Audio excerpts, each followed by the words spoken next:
Magandang araw po sa inyo, Sir Blair. Lalong-lalo na po sa mga giliw ninyong tagapakinig at taga-suporta sa inyong mga YouTube channel na The Voice Addict at mga kwento ni Apong Isaac. Ang kwentong aking ibabahagi ay nangyari taong 1993. Isa po akong sabungero sa baryo namin. Tumutulong din po ako sa mga taong naghihirap. Nagbago ang takbo ng buhay ko magmula nang dumating sa akin si Buknoy. Yun ang pangalan ng aking manok. Dahil palagi kaming nananalo sa sabong. Dumami rin ang galit sa akin. At yun pala ang simula ng nakakakilabot na karanasan na hindi ko po makakalimutan. Bago ko nga po pala simulan ang aking kwento, ay nais ko lamang pong ipaalam sa inyo na ang mga pangalan at lugar na aking ginamit dito ay sinadya ko pong binago upang mapangalagaan ang kaligtasan ng lugar sa totoong pinangyarihan ng aking kwento. Kilalanin niyo na lamang po ako sa pangalang Enteng. At ito ang aking kwento. Marta? Marta? Narito na ako. Nasaan ka ba? Oh, mabuti naman at dumating ka na. Abay, gabi na. Bakit ngayon ka lang umuwi? Nagsaya lang kami ng mga kaibigan ko.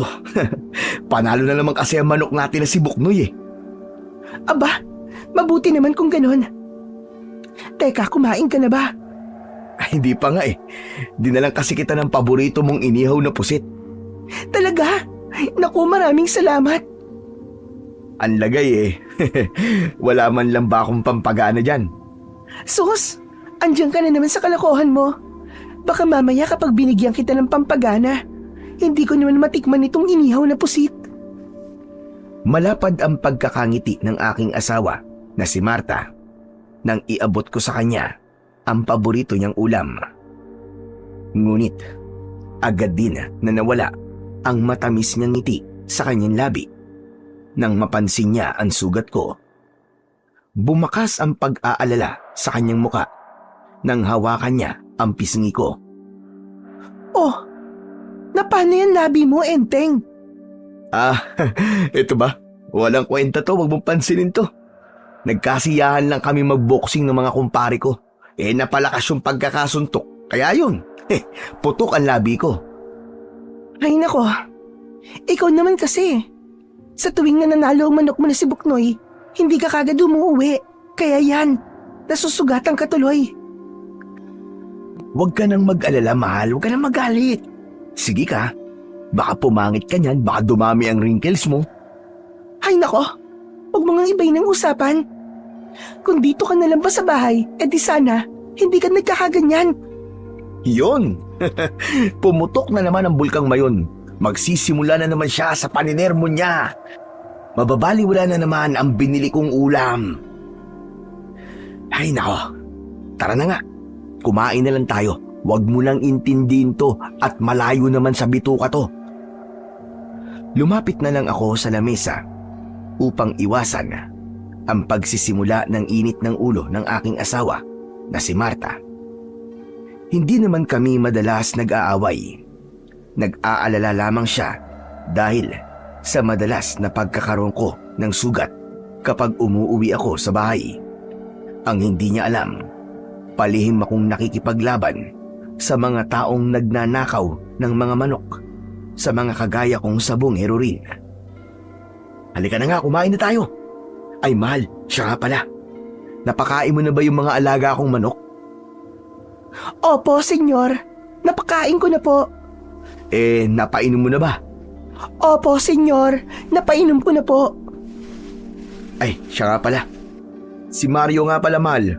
Nagbayad na ba siya dun sa talisayan na kinuha niya? Lumapit si Marta sa luma niyang kabinet at kinuha niya ang bayad ni Mario para sa manok na binili niya kahapon. Yun ang paraan ko para maiwasan ang pagsisimula ng aming pagtatalo. Kaya naman, sa 10 taon na naming pagsasama ni Marta, kahit kailan ay hindi pa kami nagkaroon ng matinding away. Pagkatapos kong makuha ang pera mula sa kamay ni Marta, ay tumitig siya sa akin ng mariin. Buti pa kumain na tayo. Porkit di kita nabibigyan ng anak, binabaliwala mo na lahat ng sinasabi ko sa'yo. Sige na, kumain ka na. Bago ka pa magutom, sa kakaisip sa mga manok mo. Biglang nagbago ang simoy ng hangin nang mabanggit ni Marta ang tungkol sa hindi namin pagkakaroon ng anak. Hindi ko alam kung sino ang baog sa aming dalawa dahil wala kaming lakas ng loob na magpatingin sa doktor. Isa pa, hindi rin namin kayang harapin kung ano ang magiging resulta ng pagpapasuri naming dalawa sa doktor. Kaya naman, tumayo ako at nilapitan ko si Marta. Hinawakan ko ang tigkabilaan niyang braso. Ay sus! Nagtampo na naman ang mahal ko. Hindi naman kita binabaliwala eh. Ikaw ang pinakamahalagang nangyari sa buhay ko. Totoo yun. Sus, tigilan mo nga ako. Huwag ka na magtampo, mahal. Akala mo ba hindi ko alam kung bakit ka nagkakaganyan, ha? Akala mo siguro nakalimutan ko na kaarawan mo ngayon, ano? Gumuhit ang matamis kong ngiti. Nagdahan-dahan akong dukutin mula sa aking bulsa ang kwintas na regalo ko para kay Marta. Saka ko inilaylay yun sa kanyang muka. Maligayang kaarawan sa nag-iisang reyna ng aking tahanan. Pasensya ka na, ha? Ito lang ang nakayanan ko. Ano ba yan? Nakakainis ka talaga. Akala ko talaga nakalimutan mo na ang birthday ko. Pwede ba naman yun? Hindi ko yun makakalimutan, no? O diba? Ngumiti ka na ulit. At saka, ito ang palagi mong tatandaan, mahal, ha? Kahit ilang taon pa tayong hindi magkaroon ng anak, ikaw pa rin ang babaeng pinakamamahal ko. Aba, madalas ko ngang ipinagmamalaki sa mga kumpare ko na suportado ako ng misis ko sa pagsasabong ko. Nako, lahat sila inggit na inggit sa akin. Totoo ba yan? Oo, Bexman. Kaya nga huwag ka nang malungkot dyan o mag-isip ng kung ano-ano dahil kahit kailan, hinding-hindi kita ipagpapalit kahit sa mga manok ko. Sa isang iglap, nagbago ang mood ng aking asawa. Nawala ang kanyang galit at napalitan ng paglalambing. Pagkatapos naming kumain, ay nakatulog na kaming mag-asawa. Pagsapit ng hating gabi, ay dahan-dahan akong bumangon sa katre na gawa sa tabla. Nilingon ko muna ang natutulog na si Marta. Saka ako lumabas ng aming silid. Sumipol ako habang nakasilip ako sa bintana at sa isang iglap, lumipad ang aking manok na si Buknoy. Dumapo siya sa hapunan niya na nasa bintana. Kumusta ang pinagagawa ko sa iyo, Buknoy? Natagpuan mo na ba ang pinagkukutaan ng mga magnanakaw ng manok? Tumilaok ang tandang na si Buknoy. Isang beses yun na ang ibig sabihin ay oo. Si Buknoy ay kakaiba sa lahat ng mga naging manok ko dahil naiintindihan niya ang sinasabi ko na para bang meron siyang isip na kagaya ng sa tao. Ipinagkaloob siya sa akin ng matandang si Lolo Tasyo na isang magtatari. Bilang pagtanaw niya ng utang na loob sa akin, muntik nang mamatay ang matandang si Lolo Tasyo nang habulin ito ng toro na kalabaw. Mabuti na lang at nailigtas ko siya. Kaya naman, napunta sa akin si Buknoy bilang regalo niya sa akin. Kung ganun, kailangan na nating magmadali, Buknoy. Puntahan na natin sila sa kanilang kuta. bago pa sila makapagnakaw ulit ng mga manok. Ang tinutukoy ko naman na magnanakaw ng mga manok ay ang magkakaibigan na sina Goyo at Lito. Kaya naman pagkatapos kong maihanda ang sandata ko na tari ng manok, maingat at magaan ang hakbang ng aking mga paa nang tahaking ko ang daan papunta sa kuta ni Goyo at Lito. Pagkalipas ng ilang minuto, narating ko ang kinaroroonan ng kanilang kuta. Sakto na naabutan ko silang nag-uusap. Huwag ka nang bumalik sa pagsusundalo mo, Lito. Mas malaki ang kikitain natin sa pagnanakaw ng mga manok, maniwala ka. Kausap ni Goyo ang kaibigan niyang si Lito habang panay ang buga nito ng usok ng sigarilyo. Rinig na rinig ko naman ang kanilang mga pinag-uusapan mula sa aking pinagtataguan na likod ng puno ng nyog. Si Buknoy naman ay pinabayaan kong maglakad sa paligid ng kuta ng mga ito. Kapag naibenta natin kay Boss Anton ang lahat ng mga manok na makukuha natin, yayaman na tayo. Milyones ang magiging pera natin, panigurado. Ngumisi si Lito at sinabi nitong wala na siyang balak na bumalik sa pagsusundalo. Idinagdag pa nitong suwestyon sa kaibigan ay ang maganda raw na makuhang manok ay ang alaga ko na si Buknoy. Mga tinamaan kayo ng lintik. Kung ganun, may plano pala kayong kunin ng manok ko ha? Akala nyo ba? Ganun nyo lang kadali makukuha manok ko? Pwes, makikita nyo. Ngumisi ako ng nakakaloko habang nakatingin pa rin sa kinaroroonan ng 4 na mga lalaki. Lahat sila ay nakatayo at nag-uusap habang hawak ang mga manok na nakuha nila sa ibang mga sabongero. Pero nagulat ako sa pagdating ni Mario. Dala niya ang talisayin na binili niya sa akin. Sinabi nito na ilalaban niya ang manok ngayon kay Buknoy.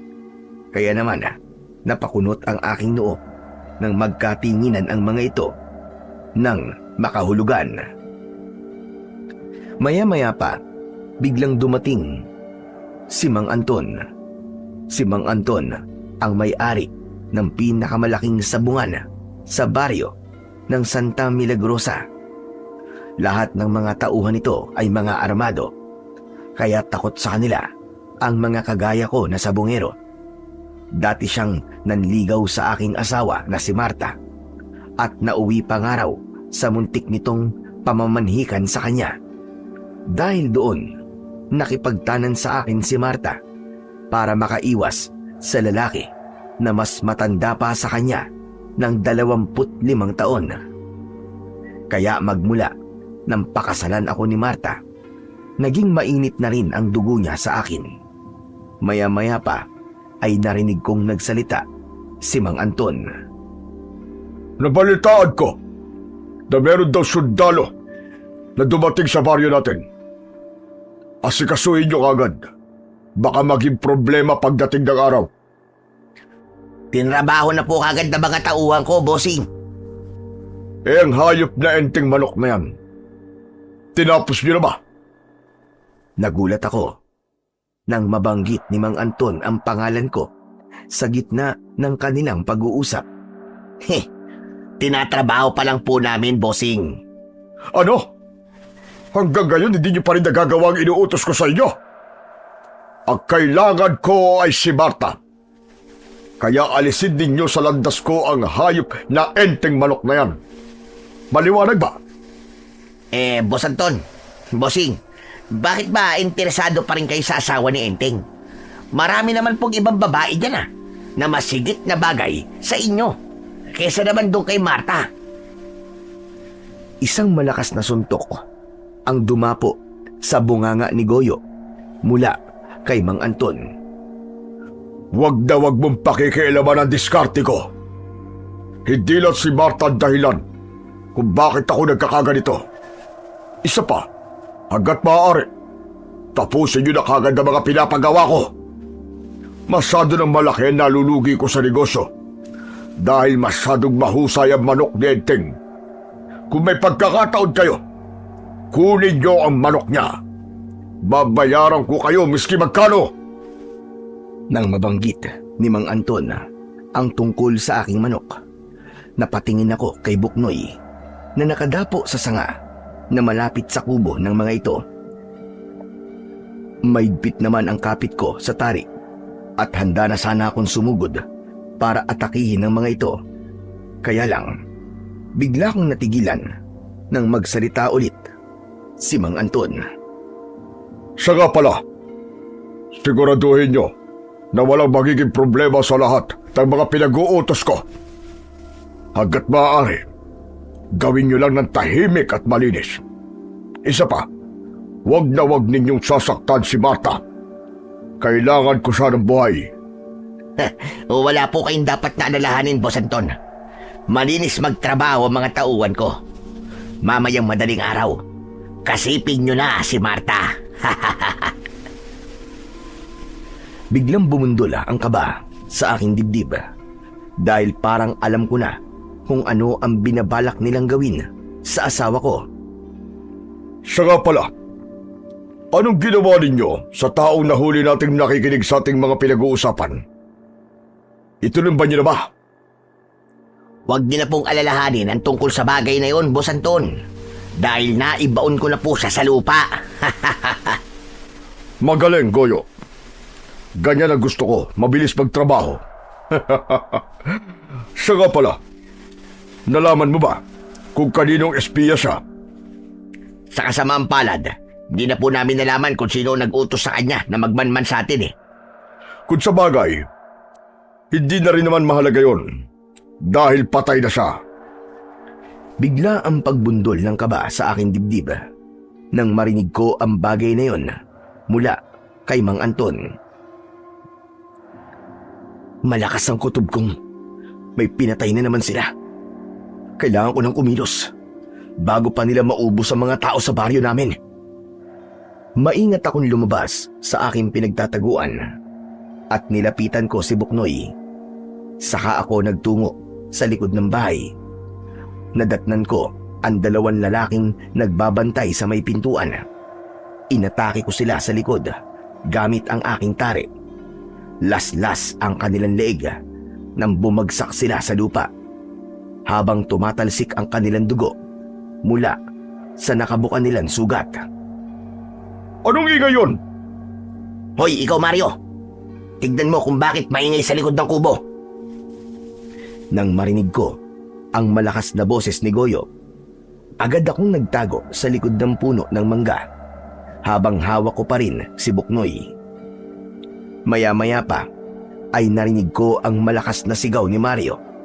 Kaya naman, nagsilapitan ang mga kasama nito sa kinaroroonan ng 2 bangkay. Lintik na yan! May nakasalisi sa atin! Hanapin nyo!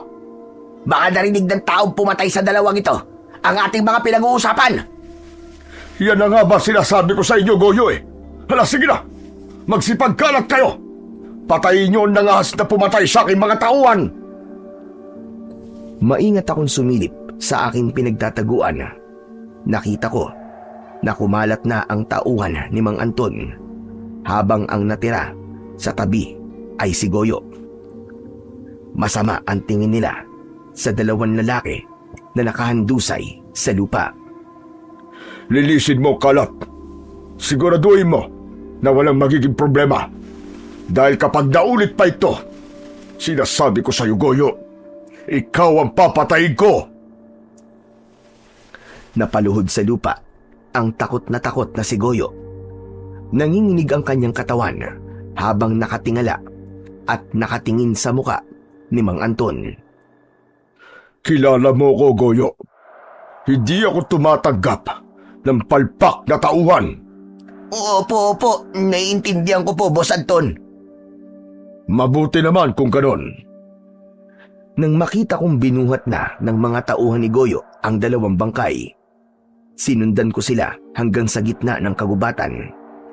Nakita ko na meron silang ginawang hukay roon Pagkatapos nilang maibaon ang katawan ng mga ito, umalis na sila sa lugar na yon. Naiwan akong natitigilan sa aking mga natuklasan. Hindi ko akalain na baliwala lamang pala kay Mang Anton ang buhay ng kanyang mga tauhan. Napakasama niya talaga, Buknoy. Akma na sanang aalis ako sa lugar na yon nang bigla akong nakarinig ng malakas na kaluskos mula sa hindi kalayuan sa aking kinatatayuan. Napalinga ako sa paligid, ngunit wala naman akong nakitang ibang tao sa lugar na yon. Baka hayop lang yon na biglang napadaan sa gawing to, kaya nakarinig ako ng malakas na kaluskos. Isang hakbang ang ginawa ko, ngunit naulit ang kaluskos sa paligid. Pero meron ng kasunod na mahihinang pag-angil. Mabilis akong nagtago sa likod ng puno. Sakto, pagtago ko, lumabas ang isang nilalang mula sa madilim na bahagi ng kakahuyan. Isang nilalang na merong anyo ng isang kalahating kabayo at kalahating tao. Biglang nanginig ang buo kong katawan dahil sa labis na pagkabigla. Anak ng putya! Tikbalang! Meron tikbalang! Hindi ko inaalis ang aking paningin sa kanyang kinaroroonan. Lalo na nang lapitan nito ang bagong hukay na lupa at mabilis nitong dinukal yun. Halos tumagal lamang ng kalahating oras ang ginawa nitong paghukay at mas lalong nanlaki ang aking mga mata nang makita ko kung paano niya nilantakan ang lamang loob ng dalawang lalaki na nakabaon lang sa hukay na yon. Kung hindi ako nagkakamali, isa siyang aswang na tikbalang. Hindi ako makapaniwala na meron palang ganyang klaseng nilalang sa baryo namin. Sinulyapan ko ang manok na si Buknoy. Nanatili siyang nasa braso ko habang nakatingin din sa gawi ng kinaroroonan ng aswang na tikbalang. Napasandal ako sa likod ng puno at sunod-sunod ang ginawa kong paglunok ng laway. Kaya lang, malakas ang pakiramdam ng nilalang at tumigil ito sa paglantak sa lamang loob ng tao. Narinig ko rin na humakbang ito papalapit sa aking kinaroroonan. Kaya naman, pigil ang aking hininga na hinintay ang paglapit ng aswang. Nang malapit na ang aswang sa aking kinatatayuan, lumipad mula sa pagkakakapit ko si Buknoy. Hindi ako makapagsalita nang makita kong nagpahabol siya sa aswang na tikbalang. Diyos ko, ang manok ko! Sana ayos lang siya. Sana hindi siya mahuli ng aswang na tikbalang na yun. Akma ko na sanang susundan ang aswang na tikbalang at si Buknoy nang bigla kong naramdaman ang kamay na pumigil sa aking braso. Paglingon ko, nakita ko si Lolo Tasyo. Umiling siya na parabang nakita niya rin ang nilalang na nakita ko kanina. Huwag mo na sundan si Buknoy. Alam niya kung paano matatakasan ang nilalang na yon. Halika, sumunod ka sa akin. Hinila ako ni Lolo Tasyo. Malaki ang hakbang ng aming mga paa na tinahak namin ang daan papunta sa bahay ng matanda. Panay naman ang linga ng matanda sa paligid habang nagsasaboy siya ng asin sa bawat daan na nilalakaran namin. Lolo Tasyo, anong ginagawa niyo? Naglalagay ako ng proteksyon upang hindi tayo masundan ng aswang na tikbalang. Teka, sandali lang po, Lolo Tasyo. Paano po ang manok kong si Buknoy? Baka po mapahamak siya. O di kaya naman ay hindi siya makasunod sa atin. Sa pamamagitan ng mga asin na ito, malalaman ng manok mo kung nasa na tayo. Kaya huwag kang mag-alala. Kailangan natin makarating kagad sa bahay bago ka pa makita rito ng mga tauhan ni Anton at ng aswang na yon. Kaya naman, mas binilisan namin ang paglalakad upang makarating kami agad sa bahay ng matanda. Pagdating namin sa kubo ni Lolo Tasyo, mabilis kaming pumasok sa loob ng bahay nito. Nakita ko na agad din siyang nagpadikit ng apoy sa kalan at nagsunog ng mga goma. Pagkatapos, kinuha niya ang aking tari at itinapat yun sa usok. Kailangan mawala ang amoy ng dugo sa tari na ginamit mo sa mga tauhan ni Anton para hindi ka masundan ng aswang dito. Ang ibig niyo pong sabihin nakita niyong ginawa ko kanina? Oo, kaya nga narito ako para iligtas ka. Hindi ba't sinabi ko sa'yo na mag-iingat ka sa pag-atake? Hindi nila pwedeng malaman na manunugis ka ng mga taong gumagawa ng kabalbalan sa baryo natin. Pero Lolo Tasyo, paano niyo po maipapaliwanag sa akin ang tungkol sa nilalang na nakita ko kanina? Matagal ko nang gustong sabihin sa'yo ang tungkol sa ganung klaseng nilalang na tahimik na kumakain sa katawan ng mga bangkay. Wala lang talaga akong pagkakataon para sabihin sa iyon. Lolo Tasyo, ano pong uri ng aswang ang nilalang na yun? Siya ang aswang na tikbalang na merong lahi ng aswang na balbal. Kaya kalahati ng balbal ang tawag ko sa kanya. Sapagkat ang kinakain niya ay ang kamamatay lang na tao.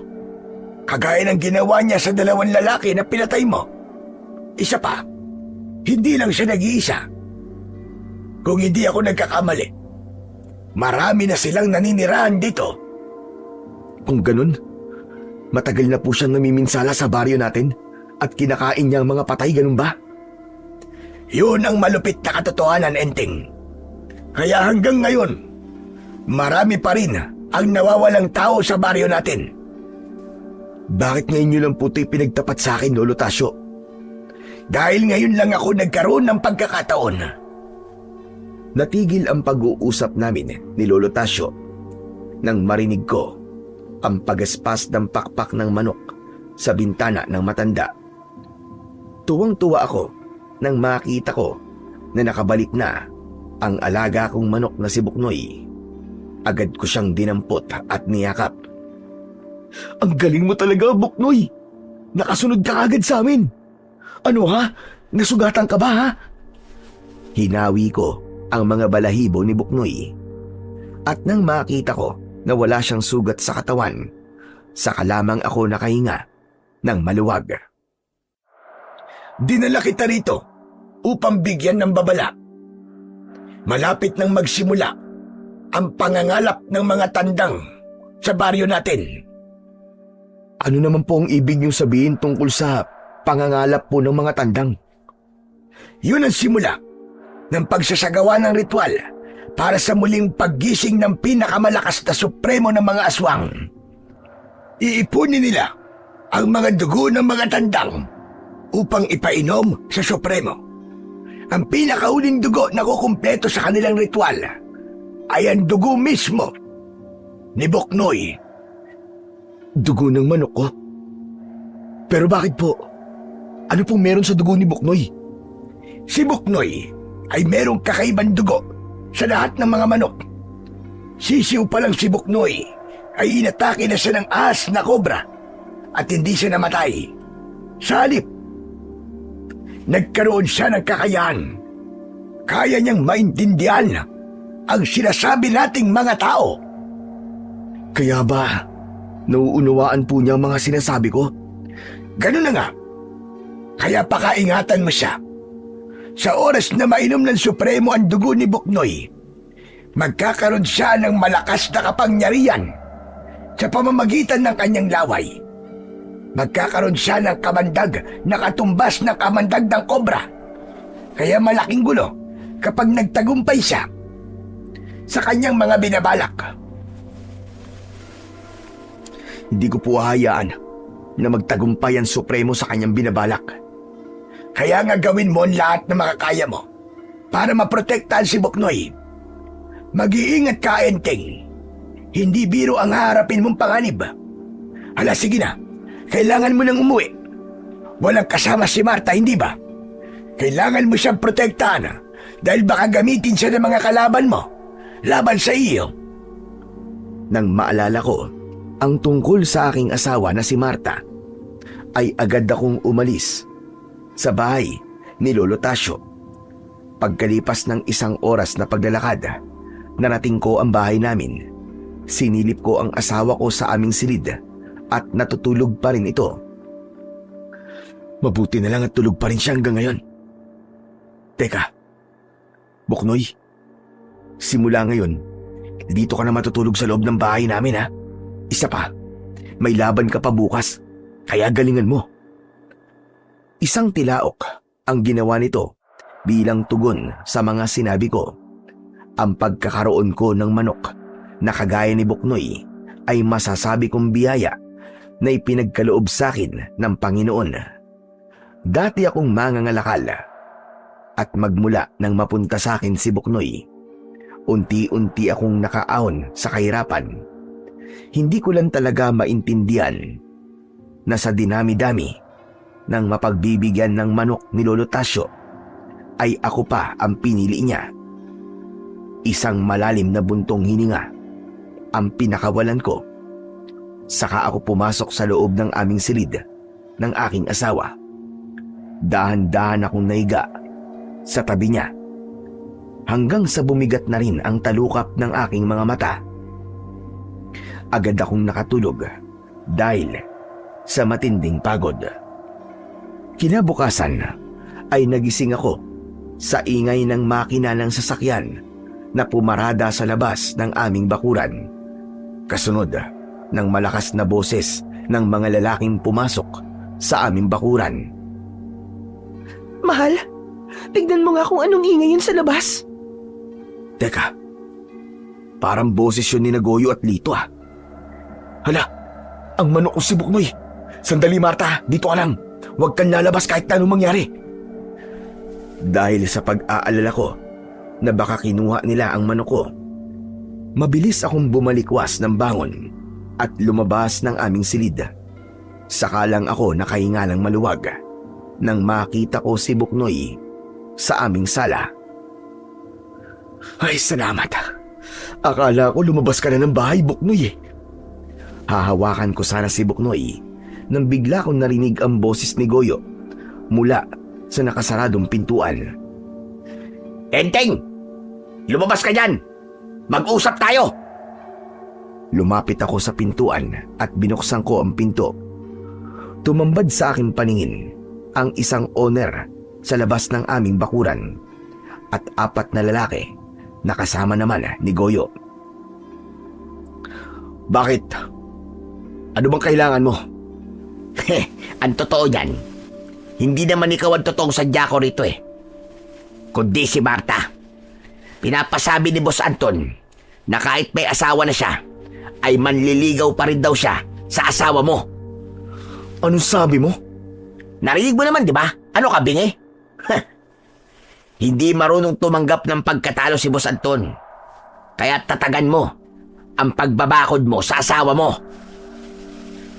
Ngumisi ito ng nakakaloko, kaya hindi na ako nakapagtimpi ng galit. Sinuntok ko siya sa muka at bumagsak siya sa mga braso ng kanyang mga tauhan na sumambot sa kanya. Kung babastusin mo lang ako sa loob ng pamamahay ko, ang mabuti pa, umalis ka na. Maangas ka. Pinapaalalahanan lamang kita, Enteng. Baka mabigla ka. Hindi ko kailangan ng paalala mo, Goyo. Magkita na lang tayo mamaya sa laban ng mga manok natin. Tignan ko lang kung hindi ilang paso ng manok ko ang manok mo. Tignan na lang natin kung kaninong manok ang tutumba. Pabalya na inalis ni Goyo ang mga kamay ng kanyang mga tauhan na nakahawak sa braso nito. Saka siya na unang naglakad palabas ng bakuran namin. Hindi ko naman namalayan na kanina pa pala nasa likod ko si Marta at narinig niya ang mga sinabi ni Goyo. Marta, kanina ka pa ba dyan? Oo, at narinig ko ang lahat ng mga sinabi ni Goyo. Enteng, mahal, natatakot ako. Ano kaya kung umalis na lang tayo sa lugar na to? Aba, bakit naman tayo aalis dito? Sa tingin ko, hindi talaga tayo titigilan ni Mang Anton. Pues, mas lalo nating ipakita sa kanya na hindi tayo natatakot sa kanya. Hindi na nahiya ang Damontres na yun. Ang tanda-tanda na eh, tsaka may asawa ka na. Hindi pa rin tumitigil sa panliligaw sa'yo. Enteng, alam mo naman ang kwento namin, di ba? Nag-aalala ko para sa kaligtasan natin. Lalo pa ngayon na napapadalas na ang pagpunta sa bahay natin ng mga tauhan ni Mang Anton. Hinawakan ko ang mga kamay ng asawa kong si Marta at nakangiti ko siyang kinausap upang mawala ang kanyang pag-aalala. Mahal, hanggang kasama mo ko, walang mangyayaring masama sa atin. Lalong-lalo na sa'yo. Kaya huwag kang mag-alala. Teka, gusto mo bang sumama sa akin sa sabungan? Itutuloy mo ba talaga ang pakikipagsabong sa manok ni Goyo? Kilala siya mandaraya. Baka mapahamak si Buknoy. Sus, imposibleng mangyari yun. Hindi sila uubra sa manok ko. Posibleng mangyari yun. Dahil armado sila at mahirap banggain. Ultimo nga mga pulis hawak nila. Kaya magagawa nila kung anong gusto nila. Kung ayaw mo tumigil, hindi ako sasama sa iyo sa sabungan. Hindi rin naman ako mapapalagay kung iiwan kita mag-isa rito, Marta. Kaya sige na, mahal ko. Sumama ka na sa akin at ipanatag mo ang loob mo. Alam mo naman ang dahilan eh, kung bakit gusto ko ang sabong. Oo nga, alam ko nga ang dahilan. Kaya lang natatakot na kasi ako sa sitwasyon natin ngayon. Malaki na ang nawawalang pera kay Mang Anton dahil madalas po siyang talunin. Baka mamaya niyan eh. Bigla na lamang niya tayong ipadukot at ipapatay. Kakampi ko ang Diyos, Marta. Kaya hindi natin kailangan matakot sa Kanya. Isa pa, kaya rin naman kitang ipagtanggol laban sa kanila.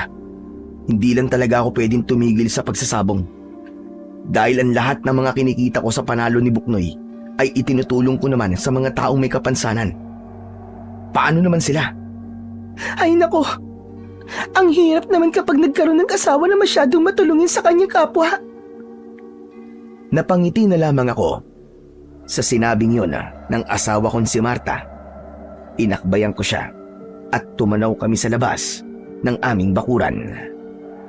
Matagal na akong tumutulong sa mga taong may hirap, lalong-lalo na sa mga taong mayroong kapansanan na hindi kayang magtrabaho para buhayin ang kanilang sarili o kanilang pamilya. Kung minsan, tumutulong din ako sa mga matatandang walang matiran at walang makain. Tinutustusan ng mga panalo ko sa sabong ang lahat ng mga pangangailangan ng mga taong tinutulungan ko. Ngunit kung marami ang natutuwa sa mga ginagawa ko, mas marami naman ang nagagalit dahil malaki ang nawawalang pera sa kanila. Kaya naman hanggang ngayon ay nag-aalala pa rin ako sa kaligtasan naming dalawa ng asawa ko.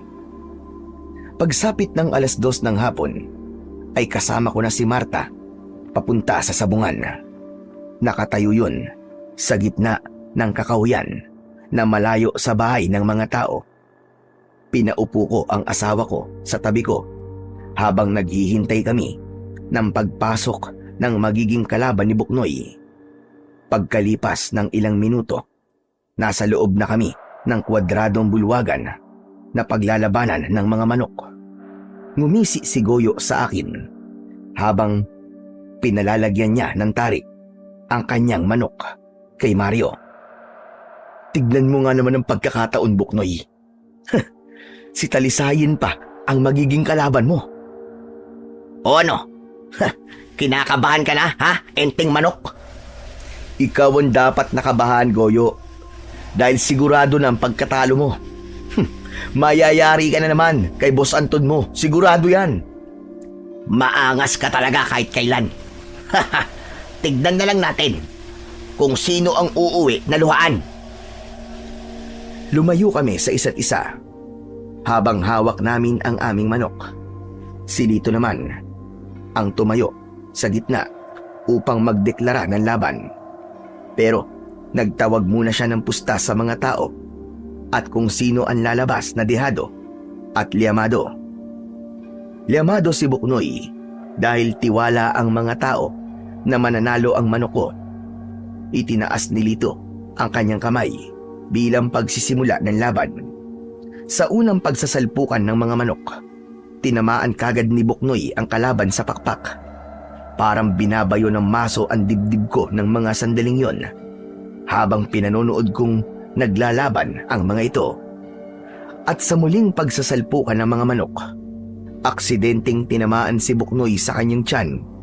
Ang ipinagtataka ko lang, hindi na siya nakagalaw at tumihaya siya sa saig na lupa ng sabungan. Teka, ano nangyayari? Wala na. Talo na ang manok mo, Enteng. Hindi basta-basta matatalo ang manok ko. Tsaka, bakit ganyan ang reaksyon ng manok ko mula sa tari ng manok mo, ha? Goyo, meron ba kayong ginawa sa tari ng manok nyo? Teka, sandali lang. Pinaparatangan mo ba ako na nandadaya? Hindi kita pinaparatangan. Dahil direkta kong sinasabi sa'yo na meron kayong inilagay na lason sa tari ng manok mo. Itigil ang laban, tabla to! Hindi ako makakapayag na ganyan ang mangyari sa manok ko. Bakit? May katibayan ka ba na merong laso ng tari ng manok namin, ha? Lumapit ako kay Goyo.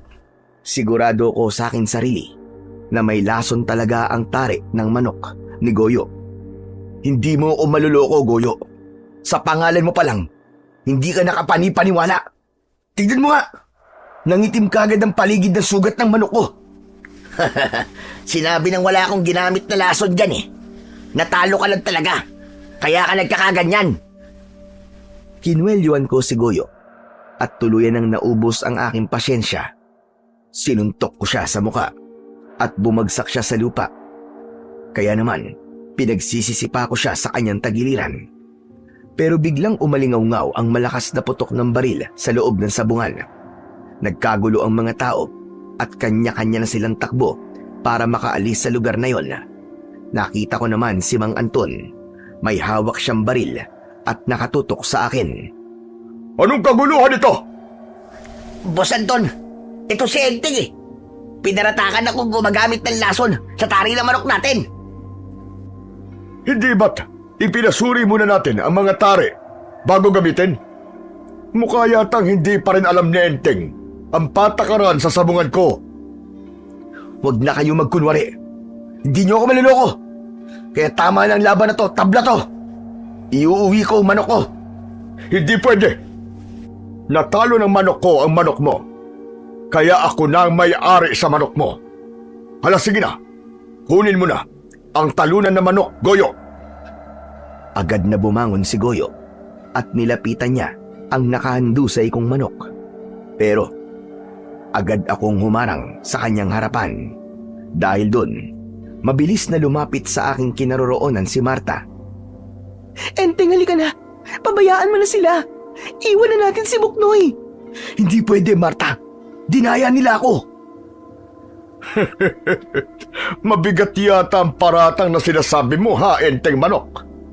Tanggapin mo na lang ang katotohanan na natalo ka namin. Hala, sige na. Kunin niyo na ang talunan. Napakuyom ang aking mga kamoo nang makita kong hahawakan ni Lito ang manok ko na si Buknoy. Maigpit din ang kapit ng kamay ni Marta sa aking braso para pigilan niya ako sa aking gagawin. Pero biglang dumating si Lolo Tasyo. Pinigilan niya si Lito na dalhin ang aking manok. May hawak siyang maliit na bote na may laman na kulay dilaw na likido. Sandali lang. Huwag niyong dalhin si Buknoy. Malinaw na pandaraya ang ginawa ng magtatari ninyo. Nilagyan niya ng kamandag ng kobra ang tari ni Talisayan. Bakit nakikialam ka rito, Hatagda? Talagang kinampihan mo pa si Enteng. Natural. Dahil hindi ko hahayaan na magtagumpay kayo sa mga binabalak ninyo. Kapag hindi ko nakuha si Buknoy, malalaman ng mga taong pumusta kay Buknoy ang ginawa niyong pandaraya kay Enteng? Biglang natigilan si Mang Anton.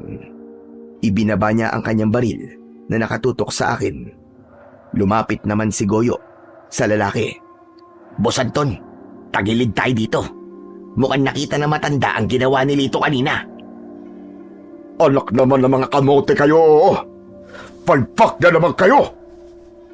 Kahit mahina ang kanilang boses, naririnig ko ang kanilang pinag-uusapan. Sa pagkakataong yun, ngumisi ako sa kanila nang nakakaloko. Ha!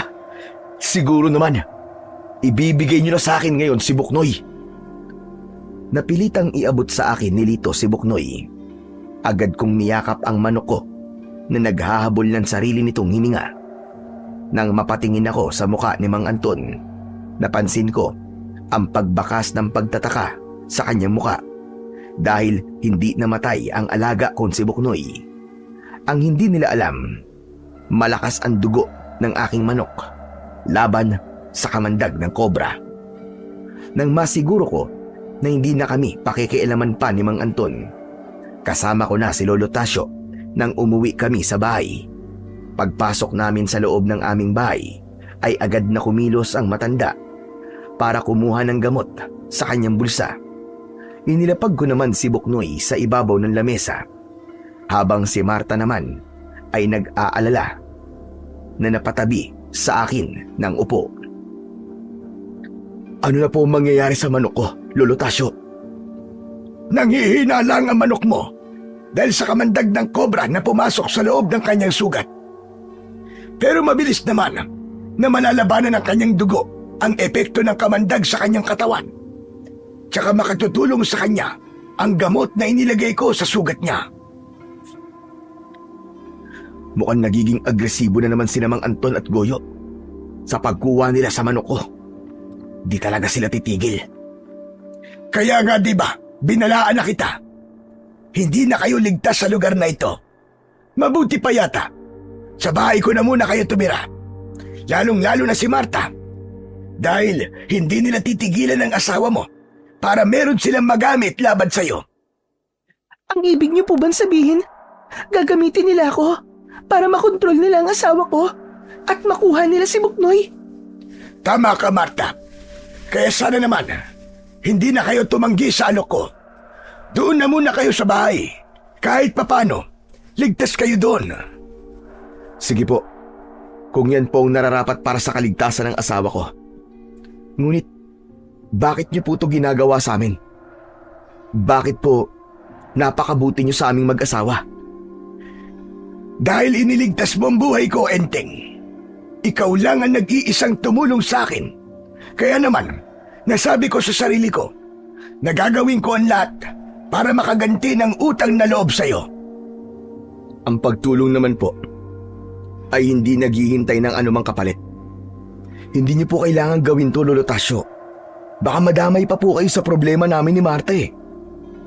Hindi ako natatakot na madamay sa problema niyong mag-asawa.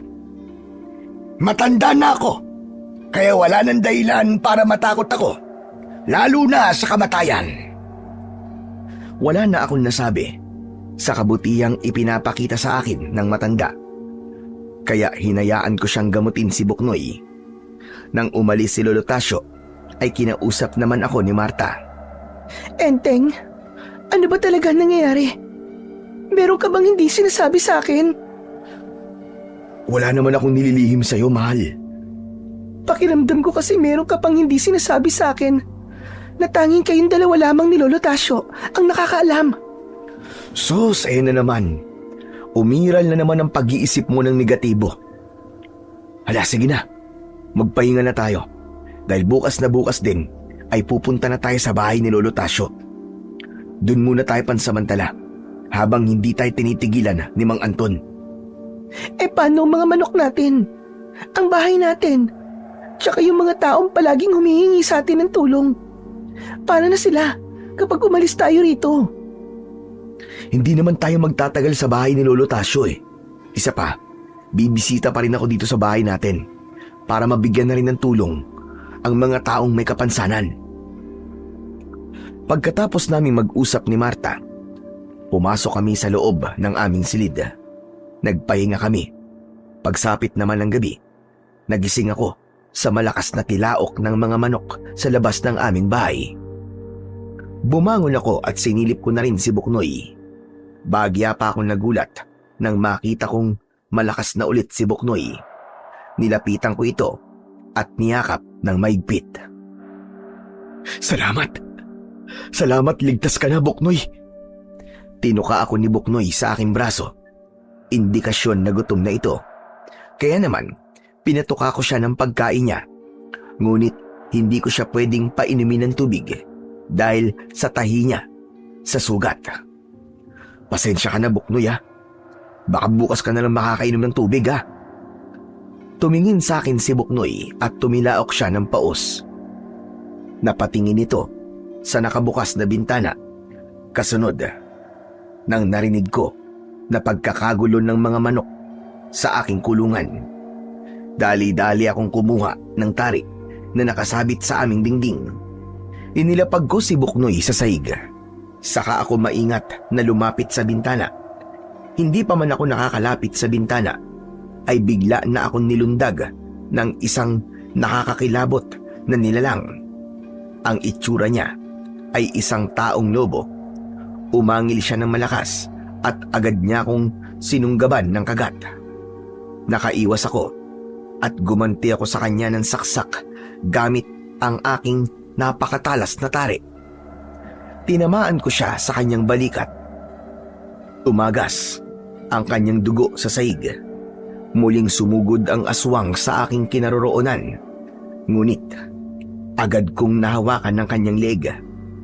Dahil sa malakas na pagpupumiglas ng aswang, hindi sinasadyang nasira namin ng dingding at nagising ang aking asawa na si Marta. Enteng, Diyos ko! Ano ba nangyayari? Marta, bilisan mo! Dali mo si Buknoy sa kabilang silid! Dali! Nagtataka man ay agad na sumunod sa akin si Marta. Habang nagpapambuno kami ng aswang na taong lobo, hindi pa rin ito iniinda ang sugat nito sa balikat. Maya-maya pa ay gumanti siya sa akin ng kalmot. Tinamaan niya ako sa dibdib. Napangiwi ako dahil sa labis na sakit. At nang tangka na sana akong kakagatin ng aswang sa aking leeg, biglang lumipad si Buknoy mula sa pagkakahawak ni Marta. Bumagsak ang manok ko sakto sa kinaroroonan ng aswang at nagulat ako sa ginawa ng manok ko. Tinuka nito ang mga mata ng aswang. Umagos ang masaganang dugo mula sa mga mata nito. Dahil sa labis na sakit, tumayo ang aswang habang nagwawala at hawak ang nabutas niyang mga mata. Nagkaroon naman ako ng pagkakataon para tuluyang laslasin ang leeg ng aswang. Masaganang pag-agos ng dugo ang nakita kong lumabas mula sa nakabuka niyang sugat. Saka siya bumagsak sa sahig habang nagkikikisay ang katawan. Maya-maya pa ay biglang tumigil ang pagkakawag ng kanyang mga kamay at binti at bumalik siya sa dati niyang anyo bilang isang tao. Lumabas naman mula sa kabilang silid si Marta at gulat na gulat siya nang makilala ang lalaking tumambad sa aming paningin. Enteng? Hindi ako maari magkamali. Hindi ba't si Lito yan? Oo, Marta. Sinasabi ko na nga ba't aswang siya? Kung ganun, aswang din ang mga kasama niya. Lalo na si Goyo. Hindi pa natin sigurado kung aswang nga ang mga kasama niya. Isa lang ang malinaw sa akin ngayon. Hindi na tayo ligtas sa lugar na to. Tama si Lolo Tasyo. Kailangan nating umalis dito sa bahay. Teka, si Buknoy nasan? Saka ko lamang naalala ang ginawa ni Buknoy para mailigtas niya ako. Nakita ko siyang nakadapo sa bintana. Dinampot ko siya at niyakap ko ng maigpit. Maraming salamat sa ginawa mo sa akin kanina. Ilang beses mo na akong inililigtas, Buknoy. Pagkatapos ng pangyayaring yon, ay hindi na kami natulog na mag-asawa. Kinabukasan, Umalat ang balita tungkol sa nangyari kay Lito.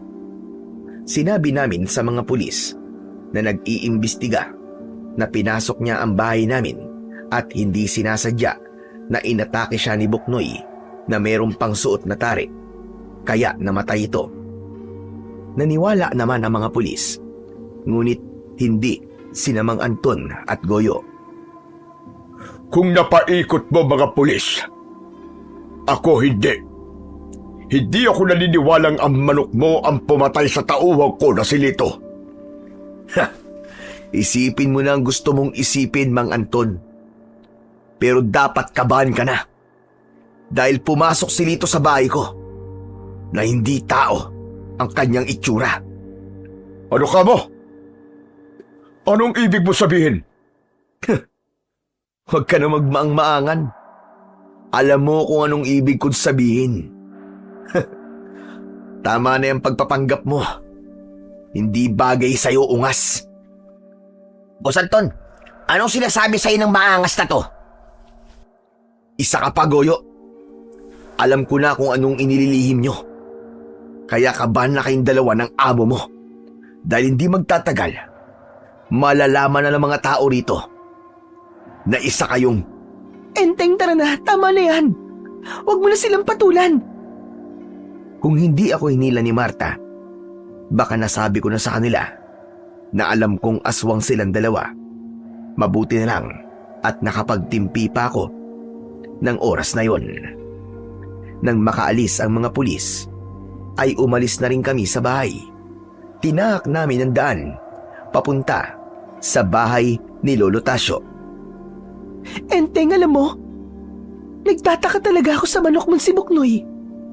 Para bang kakaiba siya sa lahat. Anong ibig mo sabihin? Kagabi nagulat ako sa ginawa niya. Para bang meron siyang isip na kagaya natin. Matagal ko nang alam na kakaiba ang manok natin, Marta. At alam ko na napapansin mo rin yun kapag pinapakain mo siya. Kaya ba tayo aalis ng bahay? Dahil gusto mong protektahan si Buknoy laban kina Goyo at Mang Anton? Tama ka, Marta. Dahil maaari nilang gamitin si Buknoy sa paggawa nila ng kasamaan. Bigla kaming natigilan sa paglalakad nang tumilaok ng 2 beses ang manok ko na si Buknoy. Bakit yung Buknoy? May nararamdaman ka ba sa paligid, ha? Bumilis ang paglinga ni Buknoy sa paligid. Palatandaan na merong nakasunod sa amin na kakaibang nilalang. Enteng, bakit? Sa tingin ko, mahal ko, may nilalang na nakasunod sa atin. Nilalang? Nakagaya ba ng aswang kagabi? Hindi. Kakaiba siyang nilalang na kayang tumagal sa presensya ng araw. Hala, sige na. Bilisan na lamang natin ang paglalakad at maging alerto tayo sa paligid. Halos hindi lumapat ang aming mga paa sa lupa para lamang makaalis kagad sa lugar na yon. Ngunit bigla kaming natigilan nang merong nilalang na bigla na lamang humarang sa aming dinaraanan. Isang halimaw na una ko nang nakita na kumain sa 2 bangkay na nakabaon sa lupa. Napaatras kami ng hakbang habang hindi namin inaalis ang paningin sa nilalang. Masama ang kanyang tingin sa dala kong manok. Humalinghing siya ng malakas na parabang nagtatawag ng kasama. Bigla ang pagsalakay ng takot ko nang mula sa likod ng aswang na tikbalang ay lumitaw ang 2 pa niyang kasamahan. Enteng, anong klaseng mga nilalang sila? Sila ang mga aswang na tikbalang na merong lahi ng aswang na balbal. Kumapit ka lang sa kamay ko. Kapag sinabi kong takbo, tumakbo ka. Sunod-sunod na pagtango ang ginawa ni Marta habang patuloy kami sa pag-atras ng hakbang. Nang biglang umakto, nasusugod ang mga nilalang. Malakas akong sumigaw. Takbo, Marta! Hindi na nga kami nag-aksaya ng oras. Agad kaming tumakbo papalayo sa mga aswang na tikbalang. Halos hindi na naman sumayad sa lupa ang mga paa namin dahil sa labis na pagmamadali. Si Buknoy naman ay mahigpit kong yakap sa kabila kong braso.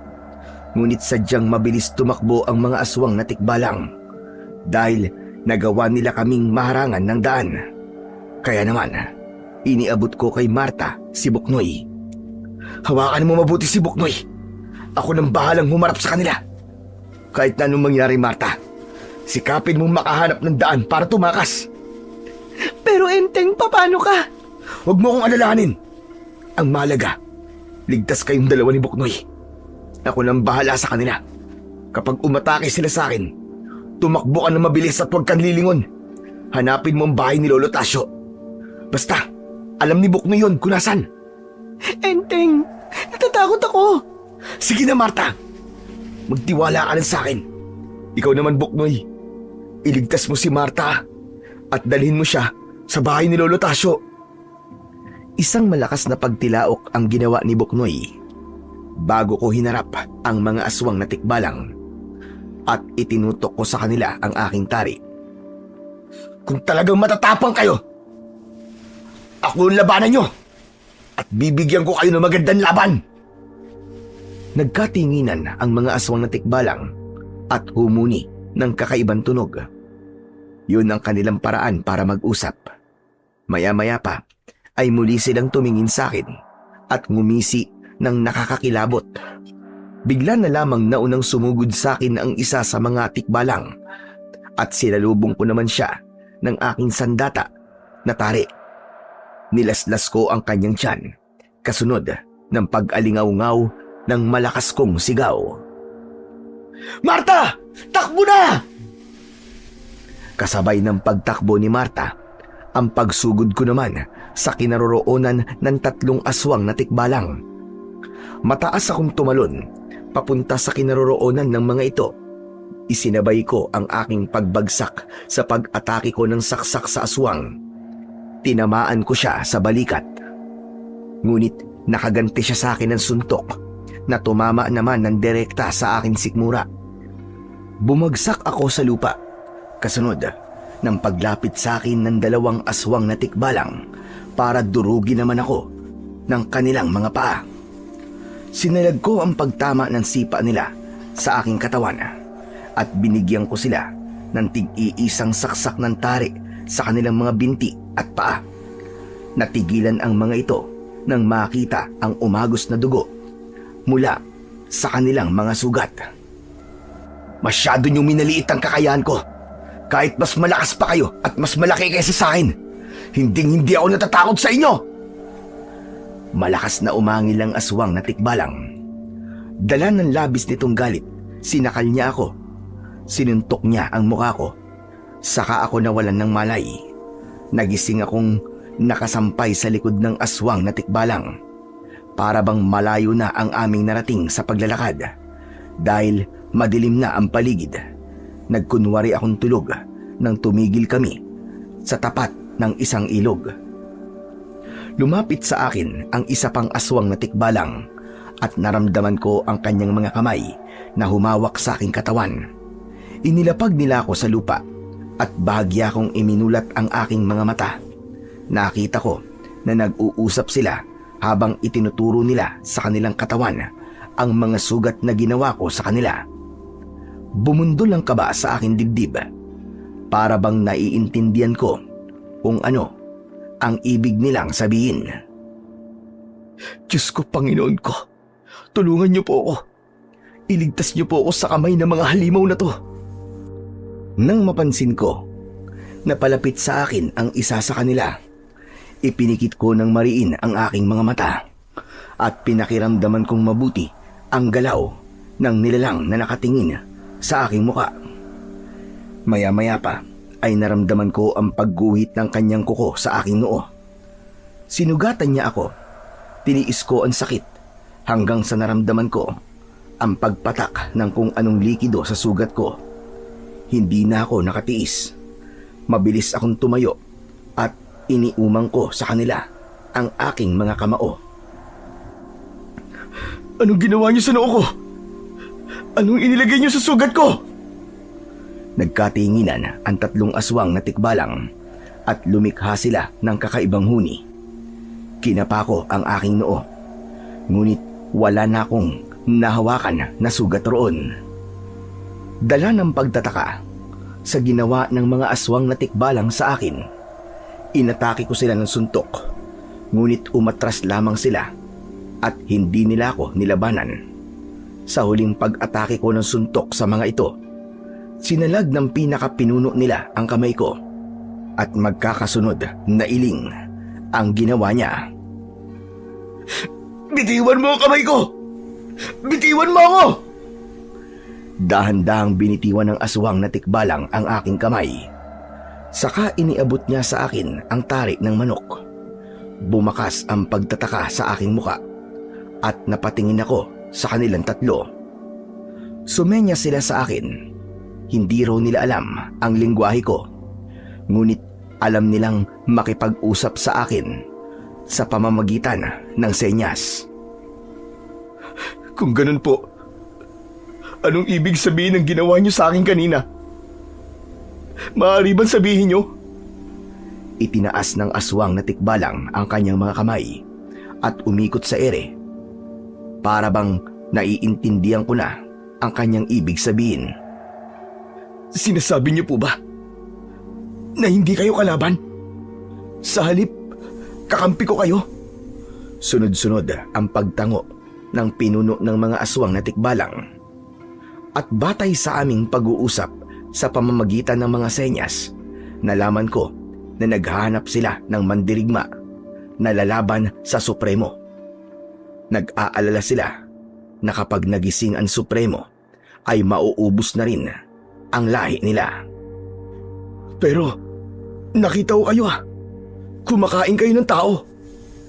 Ipinaintindi sa akin ng aswang na tikbalang na ang kinakain lamang daw nila ay ang mga patay na taong may masasamang budhi, dahil naniniwala sila na madaragdagan daw ang kanilang lakas sa pagkain ng mga masasamang tao, na siya naman daw nilang gagamitin sa pagbabalik ng Supremo ng mga aswang.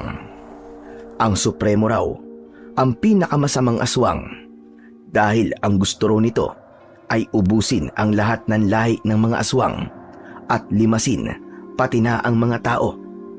Sa pagkakataong yun ay bigla akong kinabahan, dahil hindi pala biro ang nilalang na bubuhayin ng ritual gamit ang dugo ng mga manok. Kung ganun po, ano pong ibig sabihin ng sugat na inilagay niyo po sa akin noo? Para saan po yun? Sinenyas ng aswang na nilagyan nila ako ng mutya sa noo. Magkakaroon daw ako ng kakayahang magpahilom ng sugat at magtataglay daw ako ng lakas na kagaya nila.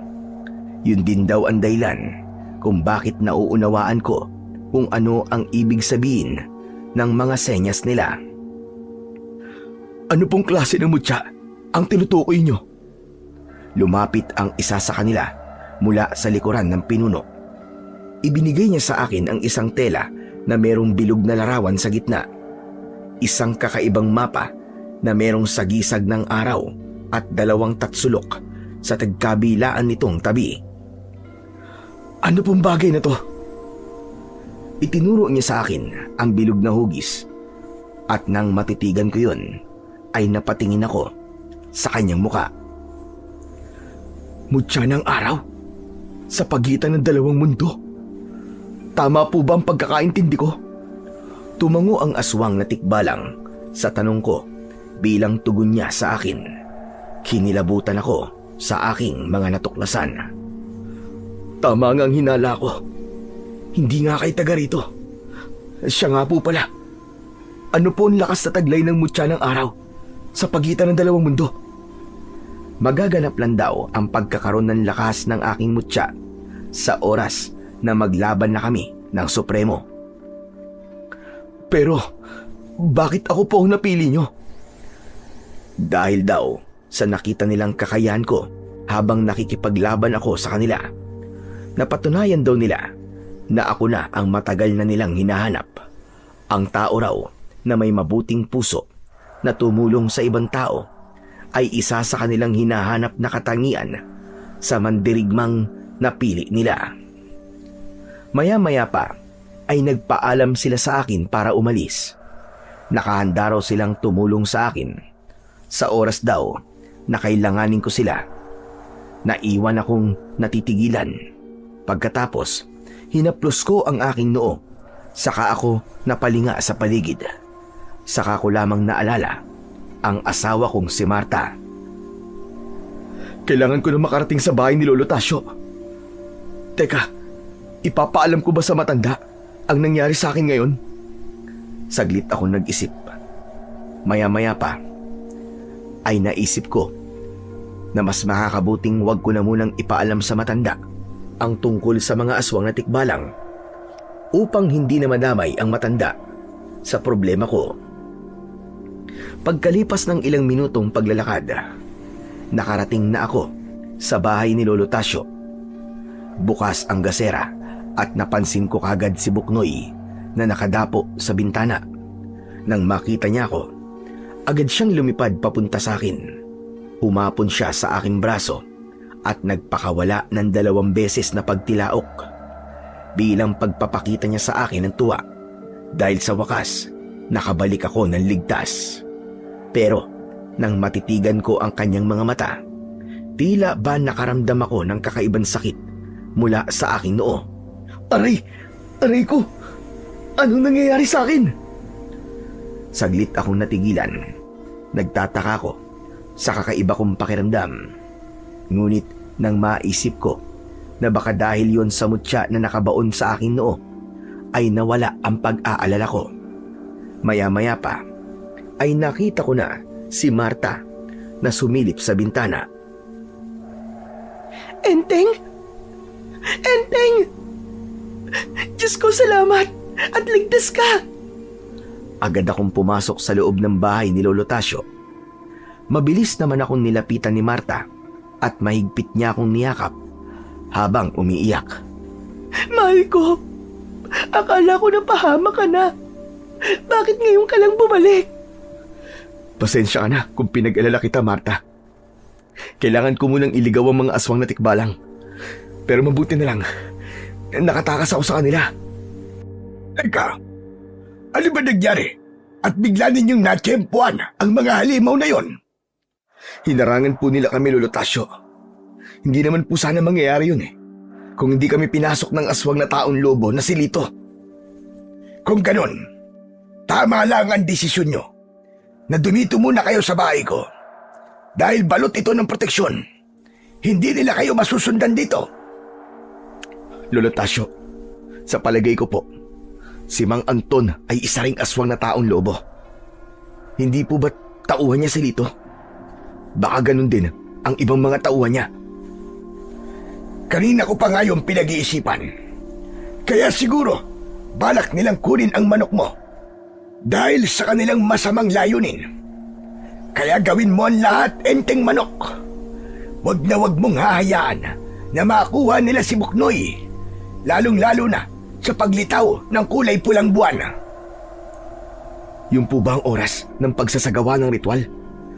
Tama ka, Enteng. Hala, sige na. Magpahinga na muna kayo mag-asawa. Si Buknoy naman, ilapag mo muna siya sa lamesa at isasara ko muna mga bintana at pintuan. Sinamahan ako ni Marta sa magiging silid namin. Nilinisan muna ng aking asawa ang aking galos sa katawan. Saka kami nagpahinga sa katre na gawa sa kawayan. Agad akong nakatulog at tanghali na nang ako ay magising. Pagbangon ko, napansin ko si Buknoy na nakatayo sa aking paanan. Tinutuka niya ang suot kong pantalon. Bakit, Buknoy? Ano bang problema? Gutom ka na ba? Saka lamang tumigil sa pagtuka ang manok nang marinig nito ang boses ko. Hindi ko siya tinitigan sa mga mata. Sa halip, hinaplos ko ang mga balahibo nito sa kanyang likod. Kahit na anong mangyari, Buknoy, hindi ko hahayaan na makuha ka ng mga masasamang aswang na yon. At kapag nakaharap mo na ang Supremo, isipin mo ang kabutihan, imbis na kasamaan, ha? Kahit na anong hirap, labanan mo para manaig ang kabutihan. Tandaan mo yan, ha, Buknoy? Habang kinakausap ko si Buknoy, ay pumasok sa silid namin si Lolo Tasyo. Enteng, halika. Kailangan natin mag-usap. Sinilyapan ko muna ang asawa ko na si Marta na natutulog pa rin sa tabi ko.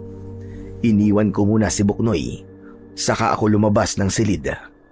Sumunod ako sa matanda hanggang sa labas ng bahay. Ngunit nakita ko si Mario na nakatayo. Hindi ako nakapagpigil ng galit. Sinugod ko siya at sinuntok ko siya sa muka hanggang napabagsak siya sa lupa. Papatayin kitang hayop ka! Yan, Lolo Tasyo! Traidor yang hayop na yan! Bumili sa akin ng manok yan para gamitin niya laban kay Buknoy. Isa pa, tauhan din siya ni Mang Anton. Huminahon ka muna, Enteng. Naparito si Mario para tumulong. Tumulong? Hindi ako magtitiwala sa isang traidor na agaya niya, Lolo Tasyo. Habol ang hininga na bumangon si Mario. Sinabi nito na kailangan naming umalis sa bahay ni Lolo Tasyo dahil pinaghahanap na raw kami ni Mang Anton. Isa pa ay kumuha na rin daw si Goyo ng mababangis na hitman para ipapatay ako. Gagawin daw yun para makuha sa akin si Marta at ang manok ko na si Buknoy. Bakit kasama ang aking asawa sa gustong makuha ni Mang Anton? Ano ba nangyayari, Lolo Tasyo? Ayon kay Mario, gusto talaga mapangasawa ni Anton si Marta at gagawin daw yon sa harap mismo ng kanilang supremo. Hindi ako makakapayag na kunin nila sa akin ang asawa ko. Lalong-lalo na ang manok ko. Hindi sila magtatagumpay. Paglingon ko sa bintana ng aming silid, nakita kong nakasilip si Marta kasama si Buknoy. Narinig niya ang mga pinag-uusapan namin. Kaya naman, nag-aalangang lumabas ng bahay si Marta at lumapit siya sa akin. Enteng, umalis na tayo rito. Natatakot ako. Huwag kang matakot, mahal ko. Hindi ko hahayaan na mapahamak ka. Dito lang tayo sa bahay ni Lolo Tasyo. Hindi natin kailangang umalis. Enteng, sa palagay ko, kailangan na nating umalis sa lugar na ito. Meron akong alam na maaari nating pagtaguan. Teka, sandali lang ho, Lolo Tasyo. Akala ko po ba balot ng proteksyon ng bahay nyo? Ang meron lang tayo ay proteksyon laban sa mga aswang. Hindi proteksyon laban sa mga baril na dala ng bagong mga tauhan ni Goyo. Hindi tayo sasantuin ng kanilang mga bala. Isa pa, mamayang gabi na ang paglitaw ng kulay pulang buwan. Kailangan na natin maghanap ng lugar na mapagtataguan. Saan naman po tayo magtatago, Lolo Tasyo? Sa kuweba, malapit sa pusod ng kagubatan. Kahit papano, ligtas tayo sa bala ng mga kalaban. Saka na lamang tayo maglalagay ng proteksyon sa paligid. Kaya tara na, sumama na kayo sa amin ni Mario. Agad kaming naganda papunta sa kinaroroonan ng kuweba. Kasama namin si Mario na tumulong sa paglalagay ng mga proteksyon laban sa mga aswang na taong lobo. Maya-maya pa ay kinausap ko na rin si Marta upang ibigay sa kanya ang isa ko pang tarik ng manok bilang proteksyon niya laban kay Mang Anton. Talaga bang lalabanan natin ang mga aswang na taong lobo, Enteng? Kung yun ang nararapat nating gawin upang matapos na ang pag-aalala natin, ay gagawin ko. Ngunit hindi ikaw ang haharap sa kanila, kundi ako lang. Napakapit ng maigpit sa aking braso si Marta at tumingin siya sa kinaroroonan ni Mario na abala sa paglalagay ng mga asin sa paligid ng kuweba. Magtitiwala ka ba talaga kay Mario, Enteng? Paano kung aswang din siya at kalaban din natin? Hindi siya aswang, Marta. Nararamdaman ko yun. Humingi rin siya sa akin ng pasensya. Isa pa, nalaman ko na siya pala ang tumulong kay Lolo Tasyo para mailigtas si Buknoy laban sa tari na may lason. Ewan ko ba? Pero talagang kinakabahan ako sa kanya. para bang may binabalak siyang masama. Nawala lang ang tiwala mo sa kanya, kaya ka nagkakaganyan. Hala, sige na. Pumasok ka na sa loob ng kuweba. Magluto ka na ng pagkain nating 4. Dalhin mo na rin si Buknoy.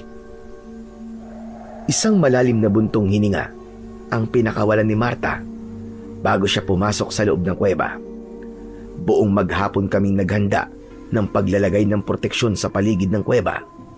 Pagkatapos naming gawin yon, ay nagpahinga na kami. Palihim ko naman na dinukot mula sa aking bulsa ang tela na ibinigay sa akin ng mga aswang na tikbalang. Saka pinagmasdan ko yon. Batay sa pagkakaintindi ko sa mga nakaguwit na hugi sa telang to, isa tong susi sa lagusan ng mga aswang na tikbalang papunta sa kanilang mundo. Kung nasa akin pa rin to, nangangahulugan na nasa mundo pa rin ng mga tao ang mga tikbalang. Bumakas ang pag-aalala sa aking muka. Saka ako napatingin sa paligid. Bigla akong nakaramdam ng malakas na enerhiyang nanggagaling sa aking noo. Kasunod ng paglitaw ng kulay berdeng liwanag mula roon. Napatayo ako at naisilid ko sa aking bulsa ang tela. Anong nangyayari sa akin? Bakit biglang may liwanag akong nakikita?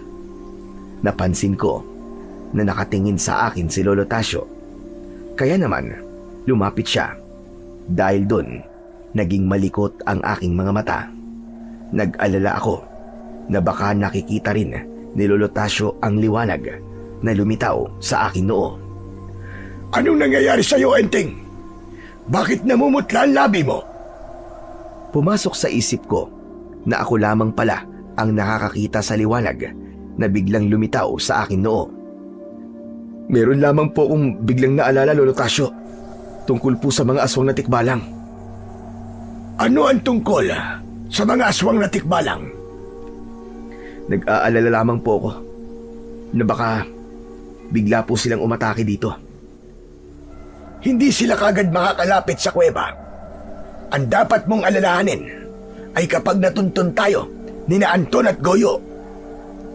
Sinadya ko na wag nang ipaalam sa matanda ang tungkol sa napagkasunduan namin ng mga aswang na tikbalang para na rin sa kaligtasan ng aking sekreto.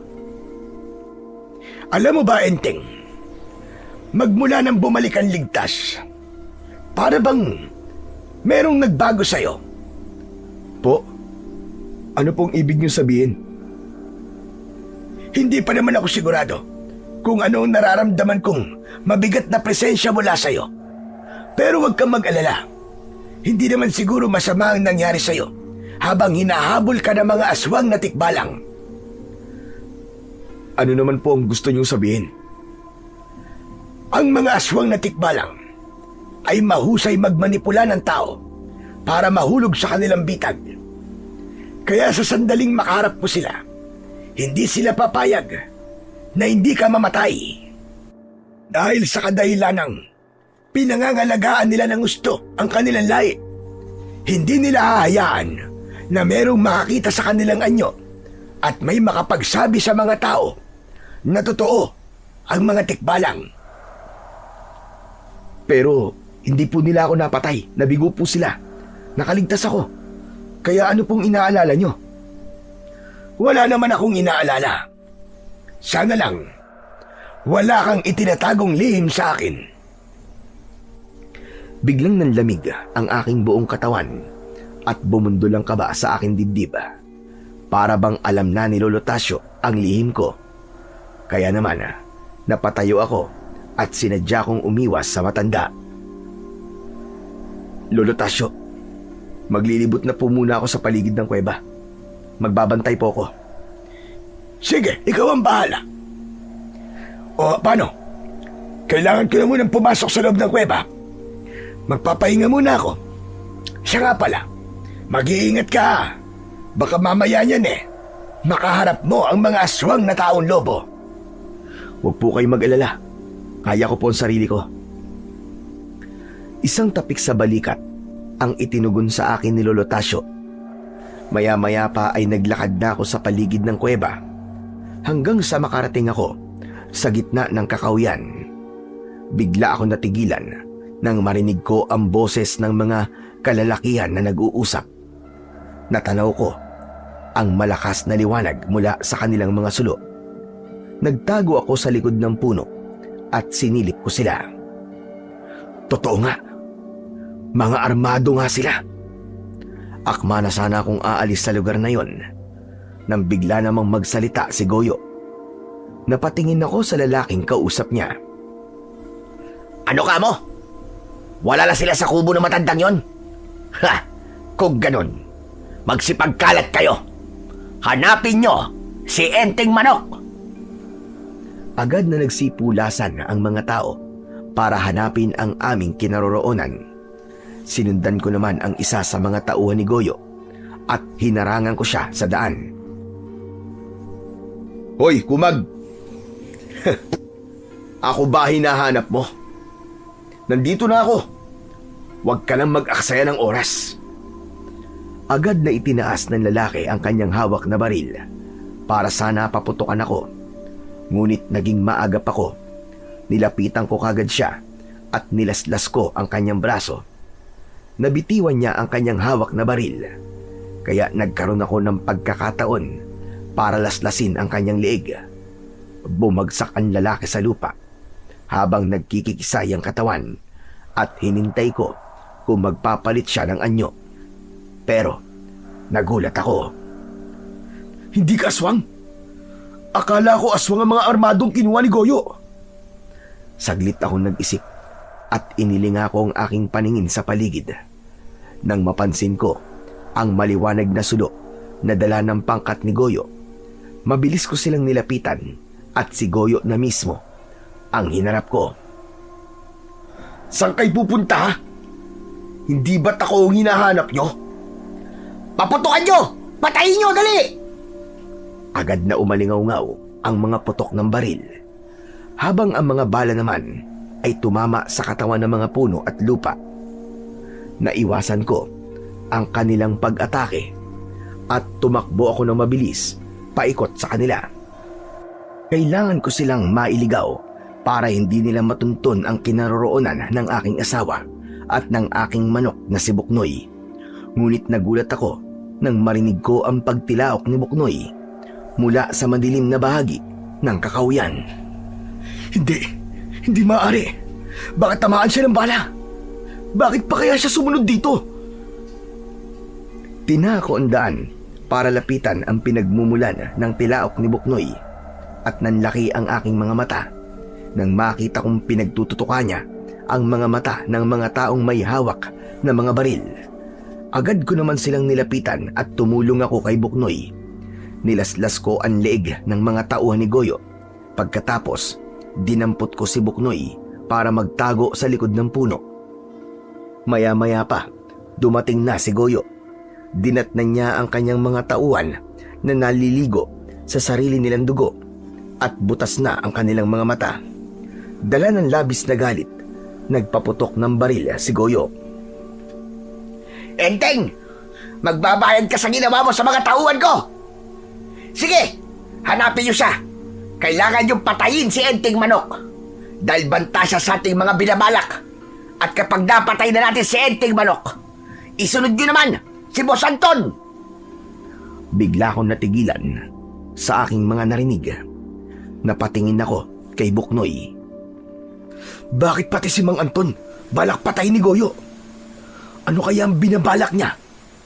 Sige na! Magsikalat kayo! Magkita na lamang tayo sa tagpuan. Kailangan mawala ang mga hadlang bago pa lumitaw ang kulay pulang buwan. Sabay-sabay na umalis ang mga kalaban. Ako naman ay nagtataka sa aking mga narinig. Agad akong bumalik sa kinaroroonan ng kuweba. Mabilis akong pumasok sa loob ng yungib. Ngunit nagulat ako sa aking nadatnan. Tumambad sa aking paningin ang wala ng buhay na katawan ni Mario. Nag-alala ako. Hinanap ko kagad sina Marta at Lolo Tasio. Ngunit wala na ang mga ito. Maya-maya pa ay naramdaman ko ang mainit na dulo ng baril sa aking batok. Dahan-dahan akong tumayo saka maingat na humarap sa taong may hawak ng baril.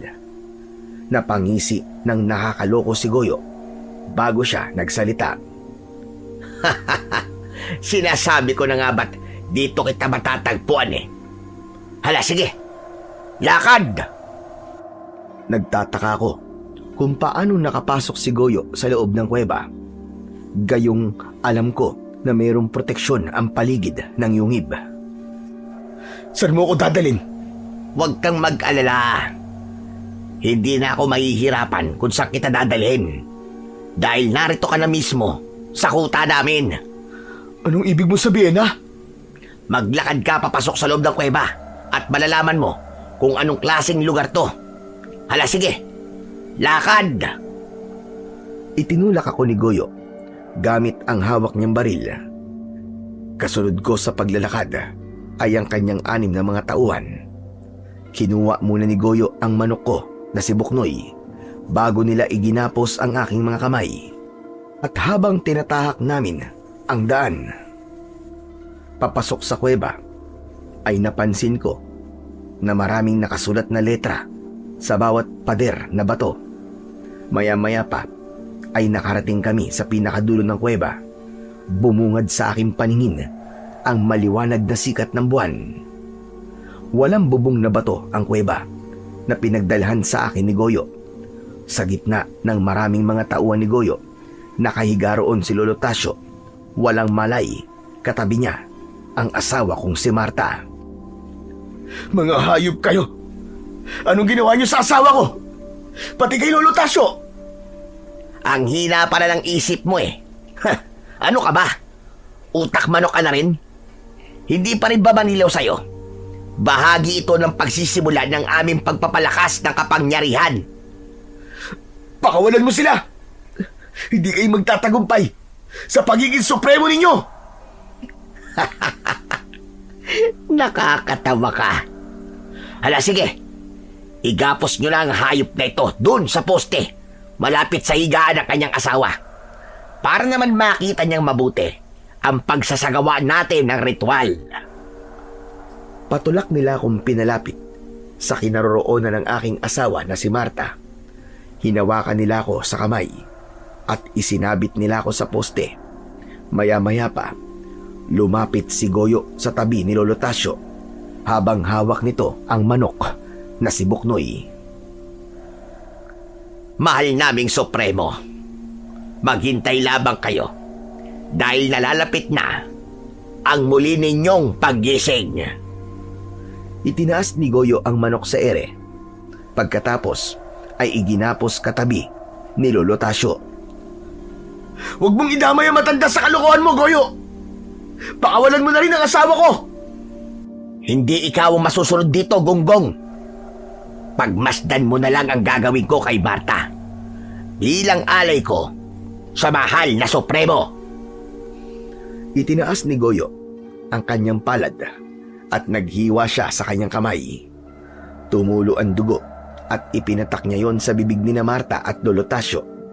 Nagpumiglas ako, ngunit wala akong magawa.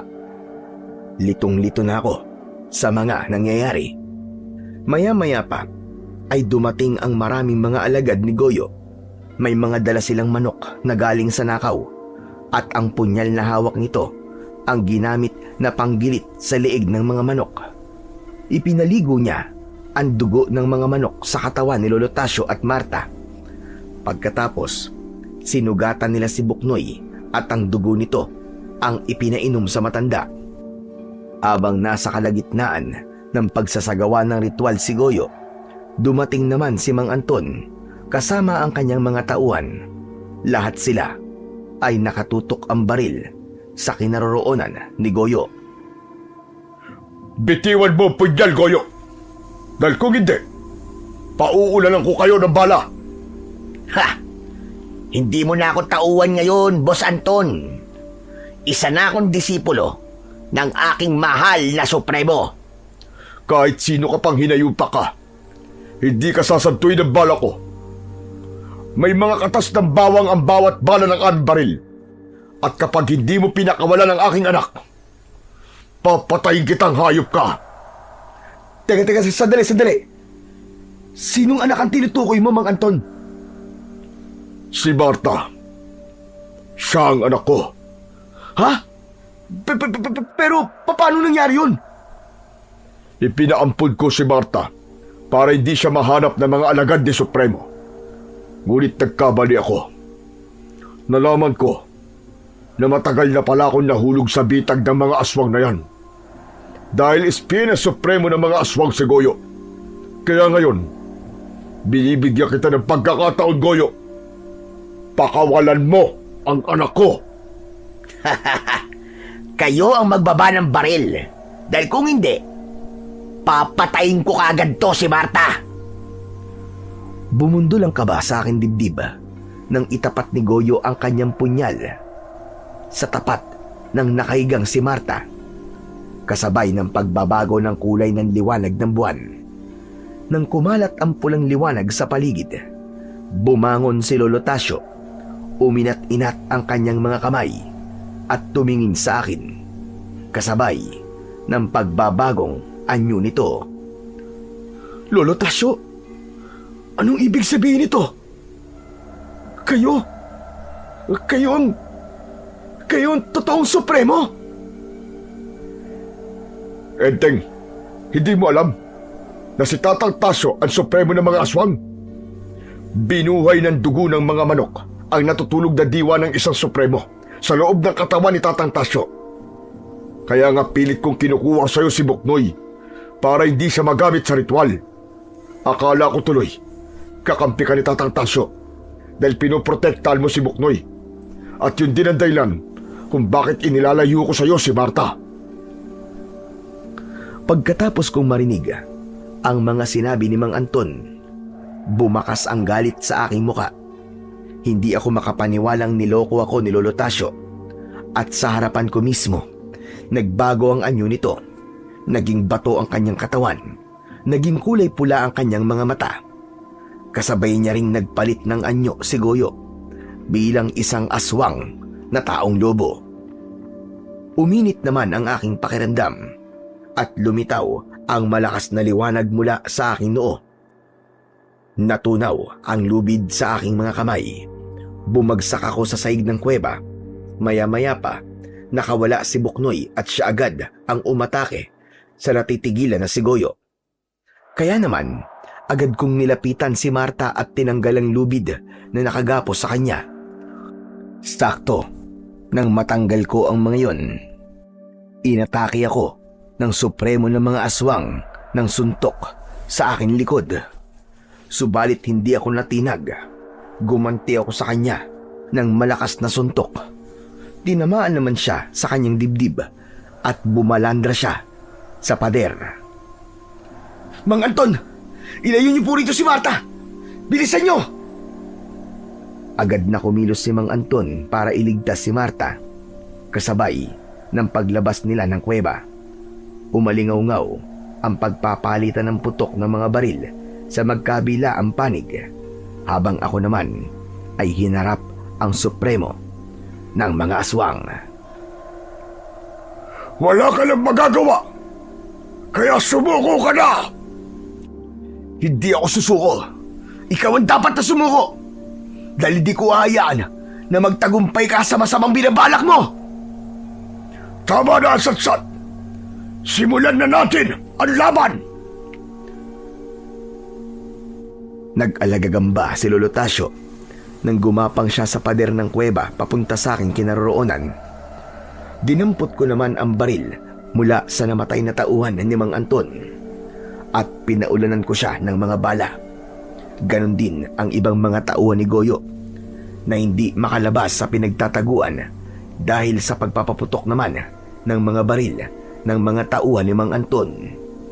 Saktong pagtalon ni Lolo Tasio para atakihin ako ng suntok, lumiwanag ang aking kamao na ginamit kong pansalag sa kanyang pag-atake. Tumalsik ang isa niyang mata dahil sa malakas na pagtama ng aking kamao sa kanyang muka. Hindi! Ang mata ko! Nasaan ang mata ko? Nararapat lamang sa iyan, Diablong buwang ka. Masama ang isinukli mo sa kabutihang ginawa ko para sa'yo. Kaya masamang ganti rin ang aanihin mo. Heto, tanggapin mo ang malakas kong kamao! Isang malakas na suntok ang tumama sa muka ni Lolo Tasyo, kasabay ng pagkalagas ng kanyang mga ngipin. At sa pagtingin ko sa gawin ni Goyo, nakita ko ang aking tari sa kanyang bewang. Mabilis ko siyang nilapitan at inagaw sa kanya ang aking sandata. Dalawang malakas na suntok ang tumama sa pagmumuka ni Goyo. Dinurog ko ang kanyang bungo. Pagkatapos, nilaslas ko ang kanyang leg. Iniwan ko siyang nagkikikisay ang katawan habang bumubulwak ang kanyang dugo mula sa nakabukan niyang sugat sa leeg. Maya-maya pa, nilapitan ko si Buknoy. Mabilis ko siyang nilagyan ng tali sa paa. Saka ko siya pinalipad sa ere. Sa kanya, pinagpapapalo ang mga tauhan ni Goyo. Akala mo ba ay hahayaan ko na lang na mapatay mo ako? Nagkakamali ka! Heto ang nararapat sa'yo! Malakidlat na pag-atake ang ginawa nito sa akin at namalayan ko na lang na nakabaon na ang kanyang mga kuko sa aking dibdib. Napangiwi ako sa labis na sakit, ngunit gumanti ako sa kanya ng malakas na suntok na direktang tumama sa kanyang muka. Umangil ito ng malakas at humaba ang kanyang mga pangil. Sumigaw ako ng malakas at tinawag ko ang pangalan ng mga aswang na tikbalang. Natigilan si Lolo Tasyo nang marinig niya ang malakas na halinghing ng mga aswang na tikbalang. Kasunod ng pagkawasak ng pader ng kuweba, pumasok ang 3 aswang na tikbalang at inatake nila si Lolo Tasyo. Nabitiwan niya ako at bumagsak akong paluhod sa sahig ng kuweba.